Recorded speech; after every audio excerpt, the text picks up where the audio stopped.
Welcome to the Daily Walk Podcast, brought to you by Walk Thru the Bible. The Daily Walk Podcast is a daily devotional that will guide you on a life-changing journey through the Bible in 1 year. Join us every day to hear the entire Bible in a year, alongside a daily devotional thought that will help bring God's Word alive for you. Today's Daily Walk devotion comes from the book of Ruth, all 4 chapters. The book of Ruth provides a beautiful interlude of love in the period of the judges in Israel, an era marked by immorality, idolatry, and war. The heartwarming account of devotion and faithfulness tells the story of Ruth, a Moabite widow who leaves her homeland to live with her widowed Israelite mother-in-law in Bethlehem. God honors her commitment by guiding her to the field of Boaz, a near kinsman, where she gathers grain and eventually finds a husband. The book closes with a brief genealogy in which Boaz's name is prominent as the great-grandfather of King David and an ancestor of Jesus. Now let's listen to the book of Ruth. The book of Ruth, chapter 1. In the days when the judges ruled, there was a famine in the land. So a man from Bethlehem in Judah, together with his wife and 2 sons, went to live for a while in the country of Moab. The man's name was Elimelech. His wife's name was Naomi. And the names of his 2 sons were Mahlon and Chilion. They were Ephrathites from Bethlehem, Judah. And they went to Moab and lived there. Now Elimelech, Naomi's husband, died, and she was left with her 2 sons. They married Moabite women, one named Orpah, and the other Ruth. After they had lived there about 10 years, both Mahlon and Chilion also died, and Naomi was left without her 2 sons and her husband. When Naomi heard in Moab that the Lord had come to the aid of his people by providing food for them, she and her daughters-in-law prepared to return home from there. With her 2 daughters-in-law, she left the place where she had been living and set out on the road that would take them back to the land of Judah. Then Naomi said to her 2 daughters-in-law, "Go back, each of you, to your mother's home. May the Lord show you kindness, as you have shown kindness to your dead husband and to me. May the Lord grant that each of you will find rest in the home of another husband." Then she kissed them goodbye, and they wept aloud, and said to her, "We will go back with you to your people." But Naomi said, "Return home, my daughters. Why would you come with me? Am I going to have any more sons? Who could become your husbands? Return home, my daughters. I am too old to have another husband. Even if I thought there was still hope for me, even if I had a husband tonight and then gave birth to sons, would you wait until they grew up? Would you remain unmarried for them? No, my daughters, it is more bitter for me than for you, because the Lord's hand has turned against me." At this they wept aloud again. Then Orpah kissed her mother-in-law goodbye, but Ruth clung to her. "Look," said Naomi, "your sister-in-law is going back to her people and her gods. Go back with her." But Ruth replied, "Don't urge me to leave you or to turn back from you. Where you go, I will go, and where you stay, I will stay. Your people will be my people, and your God my God. Where you die, I will die, and there I will be buried. May the Lord deal with me, be it ever so severely, if even death separates you and me." When Naomi realized that Ruth was determined to go with her, she stopped urging her. So the 2 women went on until they came to Bethlehem. When they arrived in Bethlehem, the whole town was stirred because of them. And the women exclaimed, "Can this be Naomi?" "Don't call me Naomi," she told them. "Call me Mara, because the Almighty has made my life very bitter. I went away full, but the Lord has brought me back empty. Why call me Naomi? The Lord has afflicted me. The Almighty has brought misfortune upon me." So Naomi returned from Moab, accompanied by Ruth the Moabite, her daughter-in-law, arriving in Bethlehem as the barley harvest was beginning. Ruth 2. Now Naomi had a relative on her husband's side, a man of standing from the clan of Elimelech, whose name was Boaz. And Ruth the Moabite said to Naomi, Let me go to the fields and pick up the leftover grain behind anyone in whose eyes I find favor?" Naomi said to her, "Go ahead, my daughter." So she went out and entered a field and began to glean behind the harvesters. As it turned out, she was working in a field belonging to Boaz, who was from the clan of Elimelech. Just then Boaz arrived from Bethlehem and greeted the harvesters. "The Lord be with you." "The Lord bless you," they answered. Boaz asked the overseer of his harvesters, "Who does that young woman belong to?" The overseer replied, "She is the Moabite who came back from Moab with Naomi. She said, 'Please let me glean and gather among the sheaves behind the harvesters.' She came into the field and has remained here from morning till now, except for a short rest in the shelter." So Boaz said to Ruth, "My daughter, listen to me. Don't go and glean in another field, and don't go away from here. Stay here with the women who work for me. Watch the field where the men are harvesting and follow along after the women. I have told the men not to lay a hand on you, and whenever you are thirsty, go and get a drink from the water jars the men have filled." At this she bowed down with her face to the ground. She asked him, "Why have I found such favor in your eyes that you notice me, a foreigner?" Boaz replied, "I've been told all about what you have done for your mother-in-law since the death of your husband, how you left your father and mother and your homeland and came to live with a people you did not know before. May the Lord repay you for what you have done. May you be richly rewarded by the Lord, the God of Israel, under whose wings you have come to take refuge."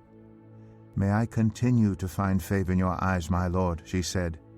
"You have put me at ease by speaking kindly to your servant, though I do not have the standing of one of your servants." At mealtime Boaz said to her, "Come over here, have some bread and dip it in the wine vinegar." When she sat down with the harvesters, he offered her some roasted grain. She ate all she wanted and had some left over. As she got up to glean, Boaz gave orders to his men, "Let her gather among the sheaves and don't reprimand her. Even pull out some stalks for her from the bundles and leave them for her to pick up, and don't rebuke her." So Ruth gleaned in the field until evening. Then she threshed the barley she had gathered, and it amounted to about an ephah. She carried it back to town, and her mother-in-law saw how much she had gathered. Ruth also brought out and gave her what she had left over after she had eaten enough. Her mother-in-law asked her, "Where did you glean today? Where did you work? Blessed be the man who took notice of you." Then Ruth told her mother-in-law about the one at whose place she had been working. "The name of the man I worked with today is Boaz," she said. "The Lord bless him," Naomi said to her daughter-in-law. "He has not stopped showing his kindness to the living and the dead." She added, "That man is our close relative. He is one of our guardian redeemers." Then Ruth the Moabite said, "He even said to me, 'Stay with my workers until they finish harvesting all my grain.'" Naomi said to Ruth her daughter-in-law, "It will be good for you, my daughter, to go with the women who work for him, because in someone else's field you might be harmed." So Ruth stayed close to the women of Boaz to glean until the barley and wheat harvests were finished, and she lived with her mother-in-law. Ruth 3. One day Ruth's mother-in-law Naomi said to her, "My daughter, I must find a home for you, where you will be well provided for. Now Boaz, with whose women you have worked, is a relative of ours. Tonight he will be winnowing barley on the threshing floor.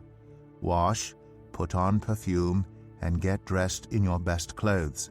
Then go down to the threshing floor, but don't let him know you are there until he has finished eating and drinking.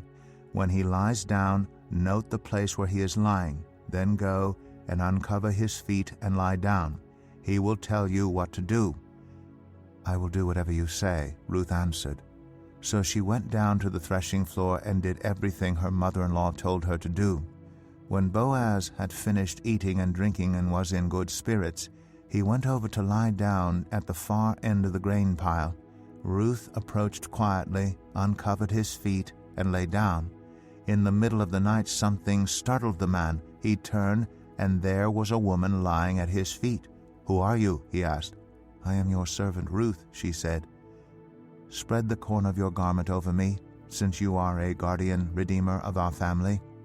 "The Lord bless you, my daughter," he replied. "This kindness is greater than that which you showed earlier.